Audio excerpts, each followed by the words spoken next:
Hello children, hope you all are good. Today we'll learn a new topic, a new concept, electricity and circuits. As we all know that yes, electricity is used by all of us all the time, almost all the time. We use it for various reasons. If we look around us, anywhere we go, we will find a number of objects that run on electricity. Let us talk about one example of kitchen. Let us understand what are different objects that work on electricity are microwave oven, right? Refrigerator, fan, tube, bulb, mixer, juicer, grinder. So these are the devices, these are the objects that actually run on electricity only. So things that run on electricity have electric current passing through them. They are called electrical appliances. So an electrical appliance works when an electric current passes through it, right? So let us understand the topics, the name of the topics which we are going to cover in this chapter.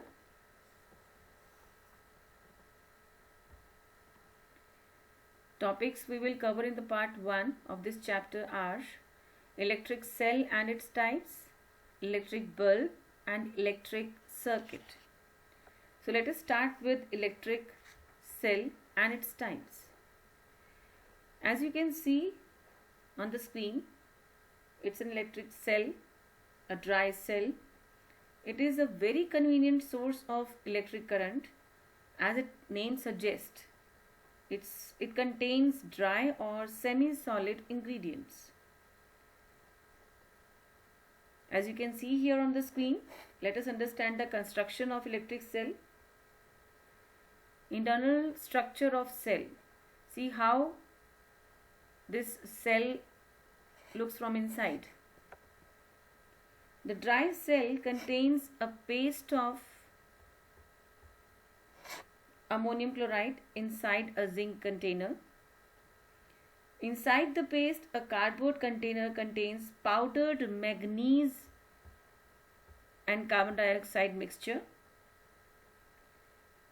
and carbon is placed. The cardboard container has microscopic holes in it through which a chemical reaction takes place between ammonium chloride paste and powdered manganese dioxide. As we all know that yes, chemical energy is there used to produce electrical energy, right? And that chemical energy we will get when there is a chemical reaction takes place between your ammonium chloride and manganese dioxide and carbon. So there is a partition. There should be something that there should be a medium through which they can react with each other. They can mix, they can react. When you ask for a chemical reaction, then we understand, but we should understand the concept of how chemical reaction takes place, right?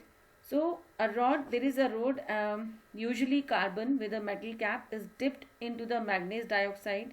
The whole thing, as you can see here, this is the internal structure we discussed.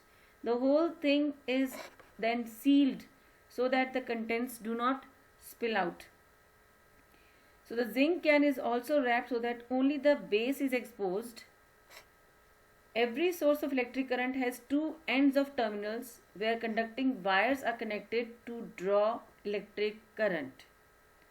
The tip of the metal cap here, as you can see, and the base of the zinc can here, as you can see on the screen, are called the positive terminal. As you can see here on the screen, this is plus sign here.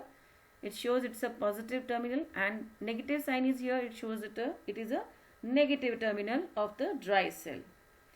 Electric current can be thought of as flowing in from one terminal and flowing out from the other.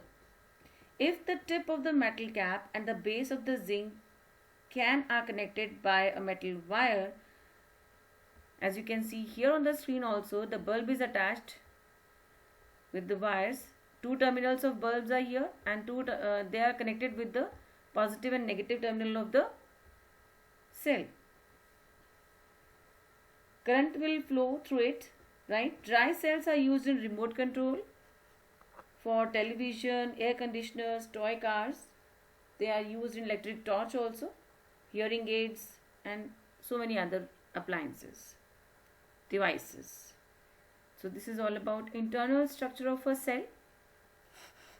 Now let us understand the flow of electric current, how it flows. Electric current will flow through the wire even if the bulb is not a part of the setup.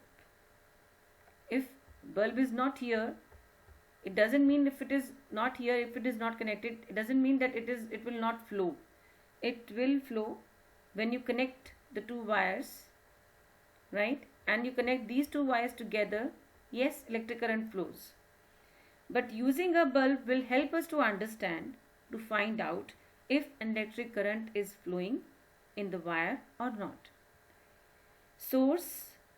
The source wires and the bulb form an unbroken loop. As you can see, there is no breakage, there is no there is no space.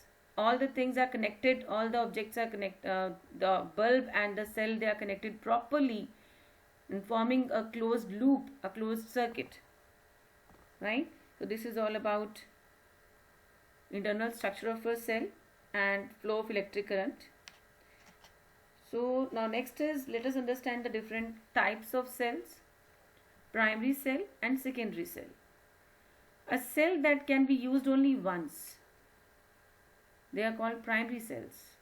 Example, as you can see in your wall clock, in your remote control, there you must have seen these type of cells at home even, right? So this is all about your cell. Now next is secondary cell. The cell that can be recharged, that can be used again, that can be recharged again to get the energy back, are called secondary cells.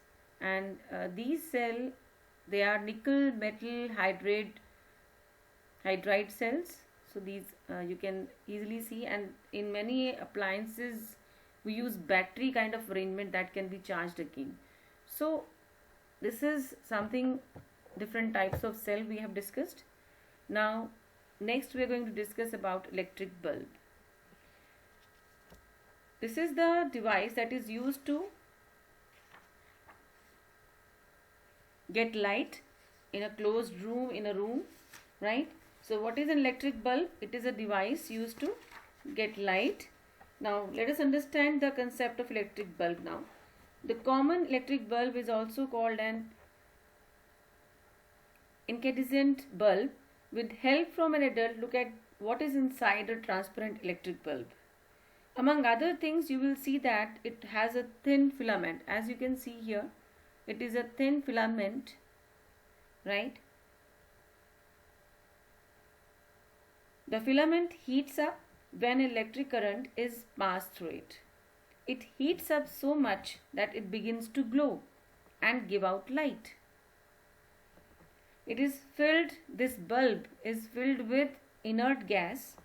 Inert means does not react, so that filament does not burn up when it goes hot. So this is all about the bulb. You can see the wires here, supporting wires, base, filament, glass chamber, and the gas inside, that is inert gas, and the wires are here. These are two wires, right? One wire goes to base and the other wire goes to the stem, and these two this is the terminal, right? So now we have discussed about, we have electric bulb. Now let us discuss about a bulb connected to an electric cell. This we have done. Source of electric current is this single dry cell. It contains chemical energy that changes into electrical energy, right? Load, that means the light bulb, the object which you want to use for checking whether the current is flowing in your circuit or not. And the conductors means those are the wires which are used to connect to make a closed loop, right? And there is one control on and off switch. If you keep it on position, the current will flow, and if it is on off position, then current will not flow. On and off position, what does it mean? Let us understand that. Arrangement of electric cell and bulb. From here, from all these examples, we'll be able to understand what is the broken and what is the closed and the open circuit. We'll discuss about that. Electric cell and electric bulb with two wires attached to the terminals. See, this is the cell, positive terminal, negative terminal, two wires are attached, one from here and the other from the lower end. Same with the bulb, it has two terminals, one is here and one is at the bottom. So two terminals and two connecting wires are there. In first arrangement, arrangement 1, wires from cell are connected to the bulb. These wires and these wires of cell are connected with the bulb. These two wires of bulb and these two wires of cells are connected properly, right? And when it is, if you want to do it, children, if you want to do this activity, please take help of your parents, right? In the presence of your parents or adults, you can do this activity, because there is a chances of shock and all, so you take precautions for that. Now here the cell is connected with the bulb and you can see the bulb glows. In the second arrangement, arrangement 2, one of the connection here, as you can see the circle, it shows that there is a connection broken here, right? So the bulb, as you can see, does not glow. Again, here in this arrangement, this end is broken. That means these wires are not connected. That means the loop is not complete. That means it is not a closed circuit. And when it is open circuit, it means the current will not pass and the bulb will not glow. In arrangement 4, again, both the wires are connected to negative terminal and there is no wire connected with the positive terminal of the battery. So again the bulb will not glow. There is no complete circuit here. There should be a closed circuit, or you can say there should not be any gap. There should be, the path should be clear. Now next is arrangement 5. Here both the ends are these two wires are connected to the positive terminal. Negative terminal पे कोई आपका wire attached नहीं है. So again there is no flow of current. Here again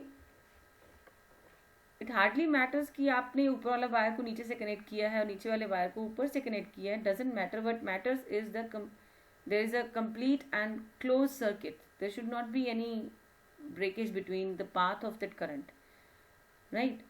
So this is all about the different arrangements of electric cell and bulb and different situations where the bulb glows. Now you are able to understand that. I hope it is clear to you all. Now let us understand the circuit one more time.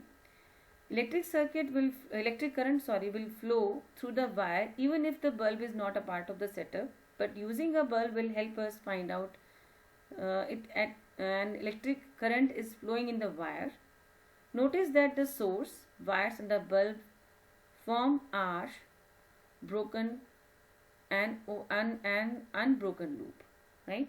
So the conditions needed for an electric current to flow are: a device is required, device such as cell, a battery or a plug point acting as a source used to produce an electric current.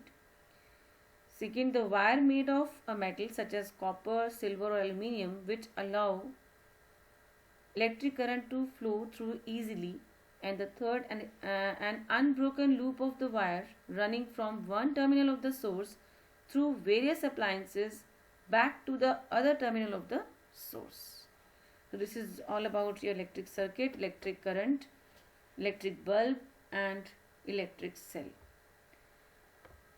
This is all about part 1. I hope you are able to understand the concept. In second part, we'll discuss about electric switch, electric torch, electric conductors and insulators. This is for all. I hope you all are able to understand that. Take care, children.